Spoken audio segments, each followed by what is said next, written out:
miaka 3 iliyopita nilianzisha reli kutoka Mombasa kuja mpaka Nairobi. Tulisema ya kwamba tungependa hii reli isifike tu Nairobi, lakini iweze ifike Naivasha, ielekee Narok, Bomet, mpaka Kisumu, mpaka Malaba, ndio itunganishe na jirani zetu. This is very nice and they should continue to go to Kisumu, to Kakamega, up to Bungoma. It's something very nice and very economic. The progress of phase 2 now is around 75%, and it is moving very well, especially from Gong towards Suswa, where track laying works started from Suswa side, coming back to Gong. And also the national park in section 1, we have now completed the track beam laying and the construction of the piers. The track laying itself in the national park is progressing well, and we believe by end of this month we shall be out of the park. From the park through Rongai area and Gong area, we are facing serious problems of land acquisition, whereby the inhabitants, the owners of the land, have refused the contractor to enter the land and do the construction because he has not been paid. And we are hoping that the government will fast track the payment. We have seen the chairman of Kenya Railway went around talking to the people in Rongai and in Gong and promising them that payment will be forthcoming within a short time. So we are waiting to see whether that can be done. And that has affected about 13 kilometers of the railway line.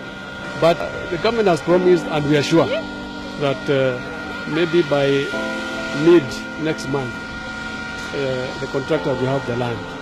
And if he has the land, then he can work 24 hours to be able to complete it within the time which is stipulated.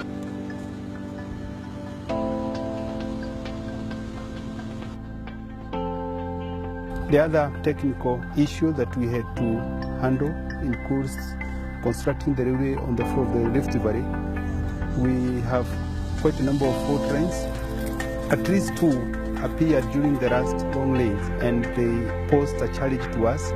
But we are glad to then note that we were able to put the heads of all experts together, and we have finally come up with an engineering solution, specifically at kilometer 77 and 78, where we had 2 fault lines that appeared. We were able to design in collaboration with engineers from China and local engineers and local experts, and we have been able to arrive at a satisfying technical solution to be able to construct the railway and ensure that the railway, once it's constructed on that section, is not jeopardized and it will stand. More interesting is the fact that we have decided, as a matter of precaution, to ensure that the whole length of 50 kilometers which falls within the floor of the Rift Valley will be studied and investigated. We are carrying out research now to ensure that within the whole of that length of 50 kilometers, we can troubleshoot and find out if there are existing fault lines, and if they are there, then we'll be able to give them solution, to take solutions. If they are not there, then we will mark them, or we are going to put instruments which will keep on monitoring any possibility or any likelihood of a fissure line appearing, so that during the operation of the railway line, should there be an attempt of a fault line appearing, then early warnings will be sent to our dispatch area within Nairobi station, and then we'll be able to forestall a possible calamity. So we are very concerned, and we have determined to ensure that the railway we are constructing shall live to in excess of the 100 years that we had designed it for, and that for living that long, it will serve the public the way we had designed.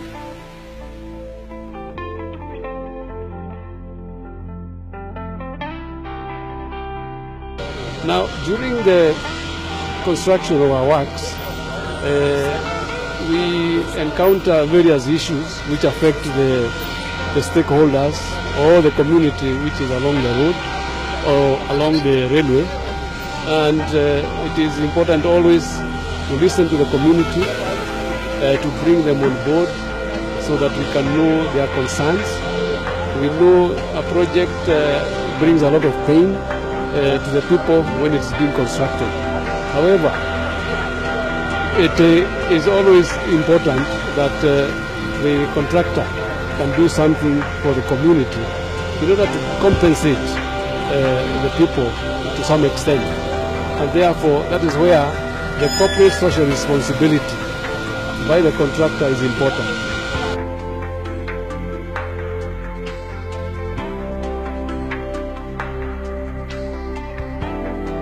Tumekuwa tukitegemea mvua, yaani ili tuweze kupata maji, yale maji ambayo ilikuwa inahifadhiwa katika ponds ama katika dams, ndio tulikuwa tuna share na wanyama wetu ambao ni ng'ombe, mbuzi, hata punda wetu na hata twiga na hata nyani ambao wanaishi huku katika yaani pori zetu.